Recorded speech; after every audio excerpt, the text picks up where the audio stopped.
Episode 2 of The Walking Dead World Beyond just aired a little bit early on AMC Plus, and I just watched it and I'm going to review it for you guys, give you my first impressions, my first reaction to it. I'm not going to talk too much about the technical aspects of this episode. If you want to know what I think about this show overall, watch my review for episode 1, but everything I said there can also be said here. Fantastic direction, fantastic cinematography, fantastic acting as well. But arguably the best thing about this show, and it's a flaw that The Walking Dead has always had ever since season 7, not just The Walking Dead, but The Walking Dead universe overall, is the pacing. But this show, based on these first 2 episodes, has beautiful pacing. Arguably, not even arguably, I will say definitively the best pacing for any Walking Dead show since season 5 of the original show. Now I'm going to get into my spoiler thoughts for the plot, so if you haven't watched the episode yet, go watch it, then come back and finish this episode. But also, before I get deeper into the video, subscribe. I talk about the Walking Dead universe all the time. Whenever there's a new episode to talk about, I talk about it, but I also talk about other TV shows, movies, and I talk about video games as well. But anyway, this episode did exactly what I thought it was going to do, which is what I assume everyone thought it was going to do, and it followed Michonne from the moment we last saw her in The Walking Dead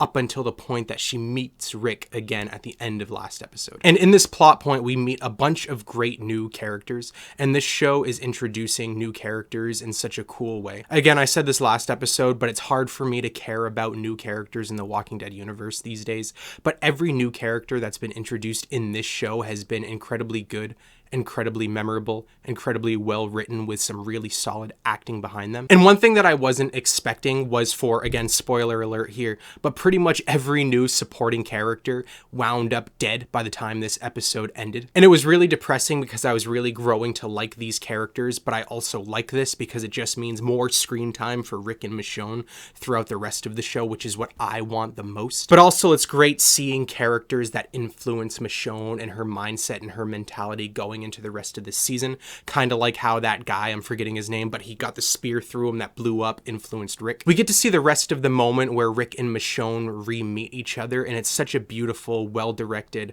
well-acted moment, and there's so much subtlety and so much nuance to both of their performances in that moment that I love so much. For example, the very first thing Rick says to Michonne is he asks about Judith, which I love that they did that because that's 100% what Rick would do. And also another subtle thing that I noticed, which I really like, was when Rick forced himself to hold the gun to the back of Michonne when the other helicopter was landing. His finger was nowhere near the trigger. He was holding the gun so low, like he'd never held a gun before in his life. But this episode ends in what I'm assuming the perfect setup for the rest of the plot for the remainder of this season. Everyone is where they need to be for this plot to completely reveal itself to us. Rick is a higher up in the CRM. He's a CRM soldier, and he's going to start scheming and plotting to escape with Michonne. Meanwhile, Michonne is a low-level member of the Civic Republic, and she's going to start trying to do things from the bottom and not be found out. And then at the end of this episode, Jadis is revealed to us, and Jadis knows everything that's going on, and she threatens Rick. She threatens to kill Rick, kill Michonne, and go to Alexandria and kill everybody there. And I just really am thankful for this show so far. It's so much better than I was expecting.